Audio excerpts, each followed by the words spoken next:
पिछले अनेक वर्षों से डॉक्टर महेश जी का आग्रह था कि इस कार्यक्रम में आना हो।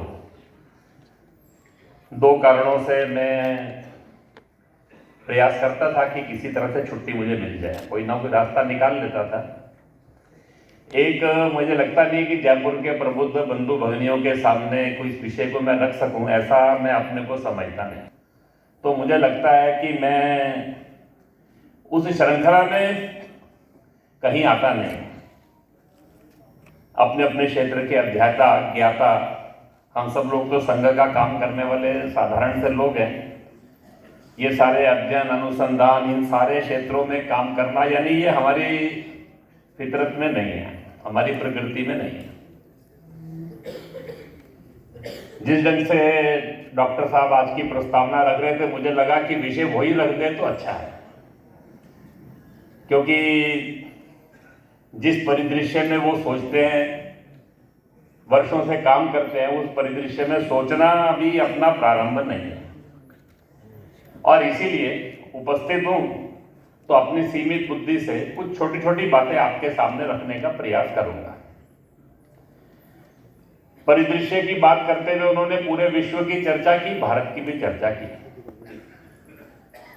दुनिया के अंदर शक्तियां एक सी ही हैं, सब जगह वही शक्तियां विद्यमान हैं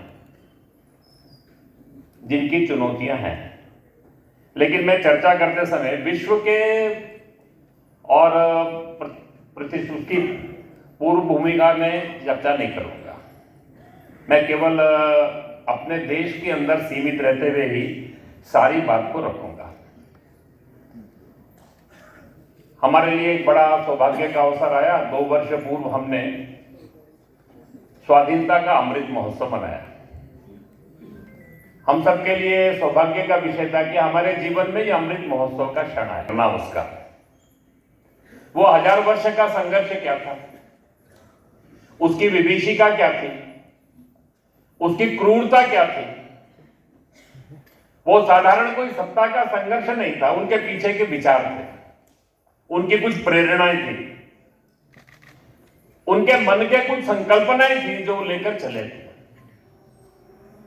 पूरी दुनिया के अंदर ये दोनों विचार जहां गए,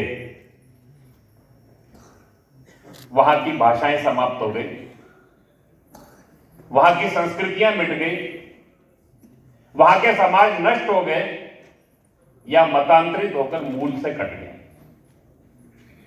केवल ये भारत ऐसा देश है जो इस 1000 वर्ष में ना मिटा ही नहीं, इस 1000 वर्ष में अजय रहा।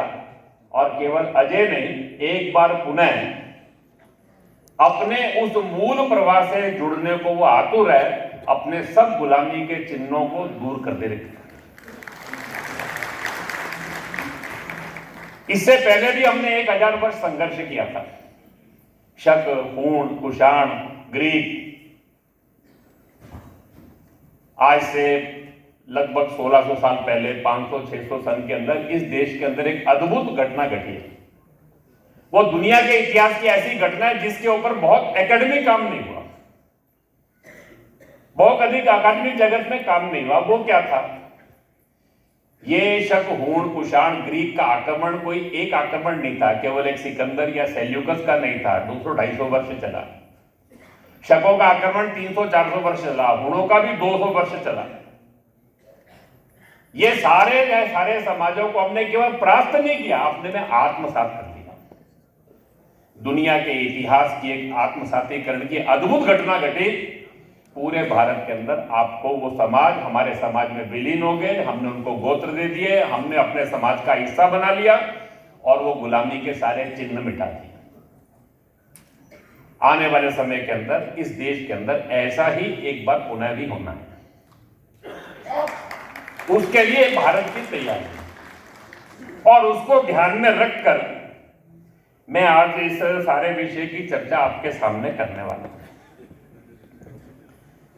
वास्तव के अंदर आज से 75 वर्ष पहले हमारे देश ने 1000 वर्ष बाद हमें हमारे भाग्य के निर्धारण का अवसर दोबारा से प्राप्त हुआ और परिवर्तन की यात्रा प्रारंभ हुई। किसी भी समाज और राष्ट्र जीवन में जो परिवर्तन आता है, उस परिवर्तन के 3 स्तर होते हैं। एक है तंत्र, दूसरा है समाज, तीसरा है विचार। यह स्वाधीनता का जो अमृत महोत्सव था, जहां हमारे लिए एक अवसर था कि उस 1000 वर्ष का संघर्ष, उस संघर्ष की प्रेरणा, उसके नायक, उनका कर्तृत्व, उस संघर्ष की दीर्घकालिकता, उसकी व्यापकता, वो गौरवशाली संघर्ष का स्वरूप, ये सब देखने का जहां हमारे लिए अवसर था, वहां एक दूसरा अवसर भी था कि इस 75 वर्षों में हमने क्या किया। जितना हमारा 1000 साल का गौरवशाली संघर्ष का कालखंड था, उतना ही गौरवशाली गत 75 वर्ष का कालखंड भी है। हम जब विचार करते हैं तो तंत्र के नाते, राष्ट्र के नाते हम जब सोचते हैं तो 75 वर्षों में एक अभूतपूर्व परिवर्तन आया है। अभूतपूर्व विजय के बाद भी हम जीती हुई जमीन छोड़ गए, लेकिन आज हम कह सकते हैं कि 2024 का भारत वो 1947, 62, 65, 71 की बेचारगी और दबावों से बाहर निकलकर एक मजबूत सशक्त राष्ट्र के रूप में खड़ा है। वो डोकलाम हो या गलवान हो या ऑपरेशन बालाकोट हो, आज भारत की पहचान दुनिया के अंदर एक मजबूत सैन्य शक्ति, एक स्वतंत्र विदेश नीति, हम अपने हितों के अंदर अपने निर्णय करते हैं। वो यूक्रेन रूस का प्रश्न हो या फिलिस्तीन इजराइल का प्रश्न हो, वो चीन के साथ